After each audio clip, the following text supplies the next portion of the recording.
Success platform channel पर मैं Gautam Sharma UP police के सभी भावी सिपाहियों का हार्दिक स्वागत करता हूं। अपने स्लोगन के साथ क्लास स्टार्ट करते हैं। खाकी वर्दी हमारी मंजिल। UP police constable Hindi previous year question series extra fact और डिटेल के साथ सीरीज को आगे बढ़ाते हुए आज की क्लास में 25 अक्टूबर 2018 शिफ्ट फर्स्ट के पूछे गए 37 क्वेश्चनों को डिटेल के साथ कवर करेंगे। इस क्लास को कंप्लीट कवर करने के बाद प्यारे बच्चों 10 से 15 नंबर आपके आगामी एग्जाम में कंफर्म होंगे। ये मेरा तरीका होगा कि क्वेश्चन को कैसे सोल्व कराते हैं। यदि आपसे आंसर भी नहीं आता है ना, ये क्वेश्चन आपने पढ़ा भी नहीं है, टॉपिक भी नहीं पढ़ा है, तब भी आज की क्लास में आपको उन टॉपिकों के हिंदी के क्वेश्चनों को मैं आज ठीक करना आपको सिखाऊंगा। यदि आपकी हिंदी की तैयारी जबरदस्त है तो सुपर फास्ट डिवीजन होने वाला है और इंपोर्टेंट ट्रिक और कॉन्सेप्ट आपको सीखने को मिलेंगे। क्लास स्टार्ट करते हैं। क्वेश्चन नंबर फर्स्ट, कर्म वाच्य में प्रधान होता है। क्या प्रधान होता है जी कर्म वाच्य में? आपको बताना है। राइट आंसर होगा ऑप्शन नंबर डी, कर्म प्रधान होता है। कर्म वाच्य में कर्म की प्रधानता होती है। वाच्य 3 प्रकार के होते हैं। डायरेक्ट क्वेश्चन पूछ लिया जाएगा जी, वाच्य कितने प्रकार के होते हैं? 3। सर 3 कौन कौन से होते हैं? नंबर 1 कर्तवाच्य। क्या जी? नंबर 1 कर्तवाच्य। डिटेल कंप्लीट करते हुए चलना है, समझते हुए। नंबर 2 कर्मवाच्य। नंबर 3 भाववाच्य। मान लिया क्या ये कह दिया किसी एग्जांपल में, यार वो तो बहुत ज्यादा बूढ़ा है या उस पर तो बुढ़ापा आ गया। बुढ़ापा क्या हो जी? भाव ही तो बुढ़ापा बोलती है, एकदम भाव महसूस होगा। ठीक है जी। Next question, question number second, जिन शब्दों में लिंग, वचन, कारक आदि के कारण कोई परिवर्तन नहीं होता उनको क्या कहते हैं? इंपोर्टेंट क्वेश्चन है। ऐसे ही लगभग आपके व्याकरण से 15 से 20 क्वेश्चन डायरेक्ट पूछे जाएंगे जो बहुत आसान है। ठीक है जी। क्वेश्चन नंबर सेकंड का आपका राइट आंसर होगा ऑप्शन नंबर सी, उनको अवयव कहते हैं जी। ये क्या कहलाते हैं? अवयव कहलाते हैं। अब फिर बात अवयव की आई। अवयव क्या होते हैं बच्चों? जिन शब्दों में लिंग, वचन, कारक आदि के कारण कोई परिवर्तन नहीं होता। जैसे पहले एग्जाम्पल देखते हैं, फिर अवयव बताऊंगा कितने प्रकार के होते हैं और कौन कौन से होते हैं। एग्जाम्पल जैसे तथा, किंतु, परंतु, तथा, किंतु, परंतु। ठीक है जी। अर्थात। ठीक है जी। ये सारे अब आपके अवयव के एग्जाम्पल है। अब अवयव के भेद कितने होते हैं बच्चों? अवयव के आपके 4 भेद होते हैं। कौन कौन से? नंबर 1 क्रिया विशेषण। नंबर 1 क्रिया विशेषण। नंबर 2 आपका होता है संबंध बोधक। संबंध बोधक। नंबर 3 समुच्चय बोधक। और नंबर 4 बच्चों विस्मयादि बोधक। क्लियर है जी। क्वेश्चन नंबर थर्ड, ये वाला विराम चिन्ह का एक चैप्टर है बच्चों, सेकंड चैप्टर, उसमें से एक क्वेश्चन तो फिक्स है, मान के चलना। बहुत आसान है, 2 भी क्वेश्चन पूछे जाएंगे, पूछ जा सकते हैं। इस विराम चिन्ह का नाम है क्या है जी? आपको ये बताना है। राइट आंसर होगा ऑप्शन नंबर ए, प्रश्नवाचक। पूर्ण विराम ऐसे होता है, अल्प विराम ऐसा होता है आपका। ठीक है जी। और योजक चिन्ह आपका ऐसा होता है। इतना आपको सभी को पता होगा। क्वेश्चन नंबर 4, मुहावरे अपना सामान्य अर्थ न देकर खालिस्तान अर्थ प्रकट करते हैं। क्वेश्चन नंबर 4 का राइट आंसर विशेष अर्थ प्रकट करते हैं। विशेष इस पर आ जाएगा खालिस्तान के स्थान पर। नेक्स्ट क्वेश्चन, क्वेश्चन नंबर 5, एक पंथ 2 काज लोकोक्तियों का अर्थ है। क्वेश्चन नंबर 5 का आपका राइट आंसर होगा ऑप्शन नंबर डी, एक ही काम से 2 लाभ होना। कई का उदाहरण है बच्चों, एक पंथ 2 काज का। नेक्स्ट क्वेश्चन, क्वेश्चन नंबर 6, हास्य रस का स्थायी भाव है बच्चों। ये आपका रस हुआ, छंद, अलंकार, समास, संधि। बहुत बेहतरीन क्लास आपकी अपलोड की गई है। डिस्क्रिप्शन बॉक्स में जो हिंदी का प्लेलिस्ट का लिंक है, एक बार जाकर देखना। 4K में वीडियो शूट है, बोर्ड वाली वीडियो शूट है बच्चों, ट्रिकी अप्रोच के साथ। गारंटी में लेता हूँ सी टेट के एग्जाम तक बैठ लेना, एक भी क्वेश्चन आपका हिंदी का गलत नहीं हो सकता है। ठीक है जी। हास्य रस का स्थायी भाव। हास्य रस का स्थायी भाव क्या होता है बच्चों? हास्य रस का होता है आपका हरास। हास्य रस का क्या होता है? हरास। अब बात करते हैं रति। रति किसका होता है? श्रृंगार रस का। क्रोध या क्रोध किसका होता है बच्चों? वीर रस का। ये आपका विभत्स है ना, विभत्स अपने आप में क्या है बच्चों? अपने आप ही एक रस है। इसका होता है क्या बच्चों? जुगुप्सा। ठीक है जी। क्वेश्चन नंबर 7, कुंडलिया छंद में कितने चरण होते हैं? मैं आपको कुछ से याद कराया हुआ है, सम्मात्रिक छंद, विषममात्रिक छंद, सम्मात्रिक छंद को कैसे याद कराया था बच्चों? एक बार आप डिस्क्रिप्शन में लिंक पर वीडियो क्लिक करके देखना, इसमें छंद वाली में हमेशा के लिए माइंड में याद हो जाएंगे। छंद कितने प्रकार के होते हैं ये भी बताया है, कौन कौन से सम्मात्रिक होते हैं, कौन से विषम मात्रिक होते हैं। बहुत बेहतरीन क्लास थी आपकी वो। क्वेश्चन नंबर 7 का आपका राइट आंसर होगा बच्चों ऑप्शन नंबर बी, 6 होते हैं जी। कुंडलिया में 6 चरण होते हैं। कुंडलिया विषम मात्रिक संयुक्त छंद होते हैं, इसलिए दोहा और रोला छंदों से मिलकर बनता है। डायरेक्ट पूछेगा दोहा प्लस रोला से मिलकर कौन बनता है बच्चों? ये आपका कुंडलिया बनता है। इसके बच्चों प्रथम चरण की रचना है ना दोहे से, और अंतिम चरण की रचना रोले में होती है। क्वेश्चन नंबर 8, वर्णों की एक से अधिक बार आवर्ती किस अलंकार का उदाहरण है? वर्णों की अधिक, यह है बच्चों आपका अनुप्रास का। बात करें उपमा में क्या होगा? सा सी से होगा, उपमा में समानता होगी। रूपक में जो का तो बना देगा, जैसे कि किसी लड़की को आप कह रहे हैं भाई सलमान खान जैसा लग रहा, ठीक है जी, वो तो आपका होगा क्या बच्चों? उपमा, सलमान खान जैसा। जबकि अगर तुमने कह दिया भाई सलमान खान लग रहा, तो वो आपका रूपक हो जाएगा। सलेस अलंकार में क्या होगा? शब्द आपका एक बार होगा, अर्थ आपके अलग अलग निकलेंगे। यदि बात करें यमक अलंकार में नमक, जितनी बार शब्द आएगा उतने आपके अर्थ अलग से निकलेंगे। क्वेश्चन नंबर 9, शब्द की सबसे छोटी इकाई क्या कहलाती है? शब्द की सबसे छोटी इकाई right answer option number B, वर्ण कहलाती है। वर्णमाला में कुल कितने हैं बच्चों? वर्ण 52 है आपके। 52 में आपके 11 क्या होते हैं बच्चों? स्वर होते हैं, और जबकि 33 व्यंजन होते हैं। 4 संयुक्त होते हैं, 4 अंतस्थ होते हैं, 4 उसम होते हैं। क्वेश्चन नंबर 10, तपस्वी की स्त्रीलिंग रूप होगा बच्चों, उसमें लगा के देख लेना। तपस्वी में लगा के क्या देखना? ई लगाना, नी लगाना। तपस्वनी, बिल्कुल ठीक है राइट आंसर। तपसी कुछ नहीं होता, तापसी कुछ नहीं होती, तपस्या कुछ नहीं होता।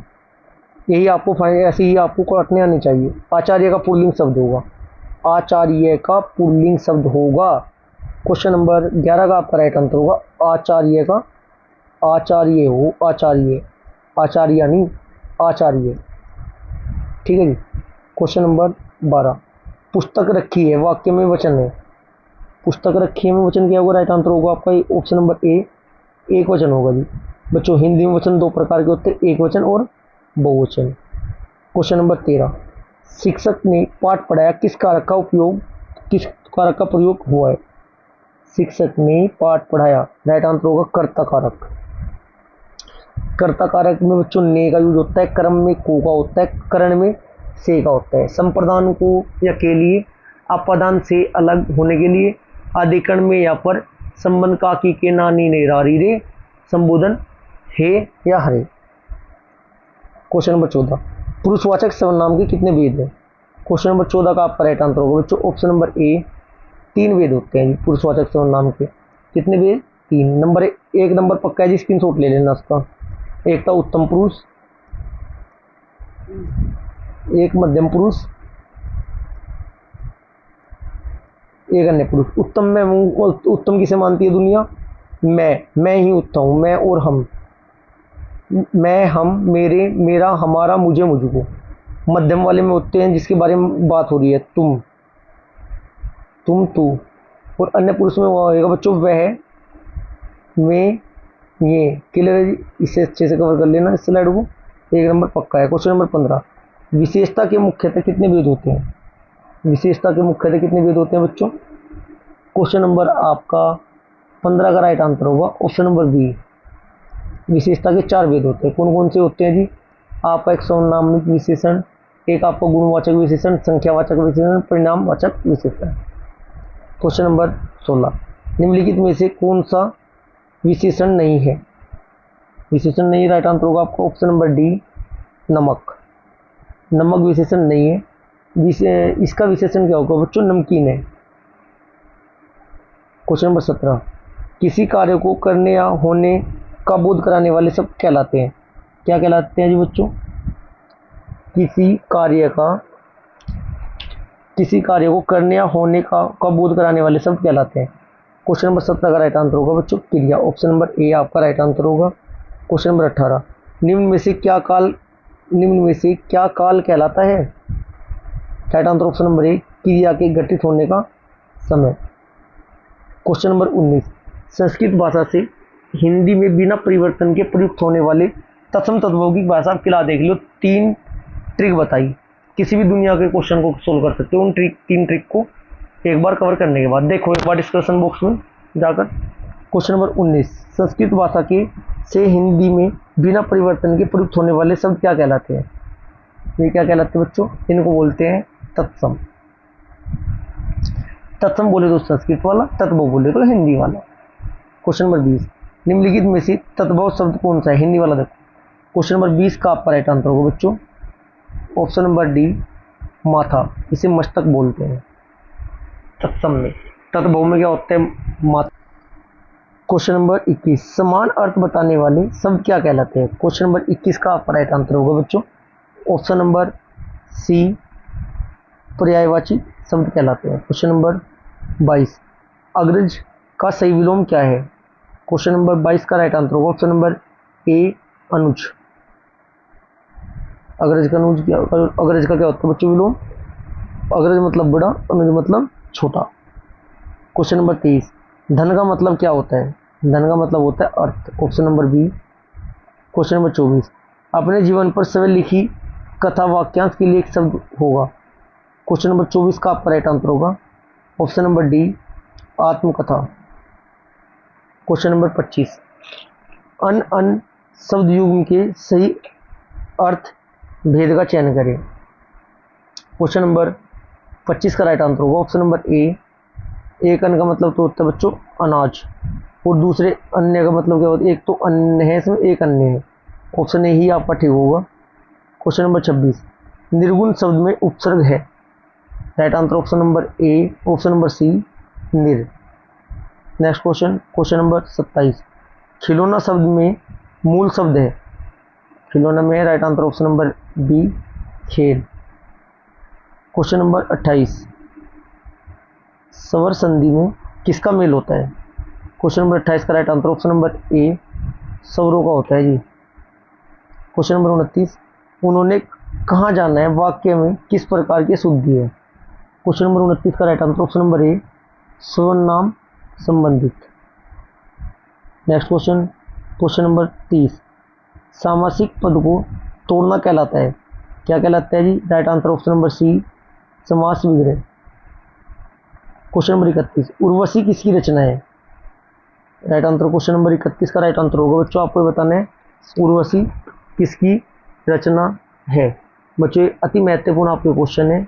क्वेश्चन नंबर 31 का आपका राइट आंसर हो जाएगा option number B, Ramdhari Singh Dinkar. Question number 32, कौन सी कृति महादेवी वर्मा की है? क्वेश्चन नंबर 32 का आपका राइट आंसर होगा बच्चों महादेवी वर्मा की आपको क्या बतानी है? कृति बतानी है। ऑप्शन ए है आपका निहारिका साकेत, निहारिका साकेत। नेक्स्ट आपका कामायनी प्रिय प्रवास। लगभग प्रत्येक शिफ्ट में 2 से 3 क्वेश्चन इसके आपके बुक्स एंड ऑथर के पूछे गए हैं, इसलिए इनको अच्छे से कवर कर लेना। टॉप 10 टॉप 15 कर लेना, उन्हीं से आपके एग्जाम में क्वेश्चन मिल जाएगा, बहुत आसान तरीके से मिलेगा। सिर्फ आप अच्छे से कवर करते हुए चलिएगा। ठीक है जी, इतनी बात समझ में आई? कहाँ तक आ चुके हैं बच्चों? क्वेश्चन नंबर 32 का हमारा राइट आंसर क्या होगा? महादेवी कौन सी कृति महादेवी वर्मा की है? इसमें आपको बताना है। 4 ऑप्शन देख रखते हैं। यदि मैं आप बच्चों ऐसे आपको सोल्व कराऊंगा कि ऑप्शन ए ऑप्शन बी, बहुत लंबी क्लास होगी। मैं डायरेक्ट आंसर बताते हैं जैसे चल रहा हूँ वैसे चलूंगा। क्वेश्चन नंबर 32 का right answer option number A, निहार है जी। ये निहारिका नहीं, निहार, निहार है। ठीक है जी। जबकि आपकी रश्मि, सांदगी, कंदा इत्यादि, जबकि जो आपकी साकेत है किसके बच्चों? मैथिली शरण गुप्त की है साकेत। मैथिली शरण गुप्त की कौन है? साकेत। कायामनी किसकी है? जयशंकर प्रसाद की है। प्रिय प्रवास किसकी है? हरिओत जी की है। इंपॉर्टेंट है चारों। क्वेश्चन नंबर, प्यारे बच्चों ये क्लास हमारी यहाँ पर समाप्त होती है। क्लास अच्छी लगी तो वीडियो को लाइक करें, शेयर करें, चैनल को सब्सक्राइब करें। Thank you.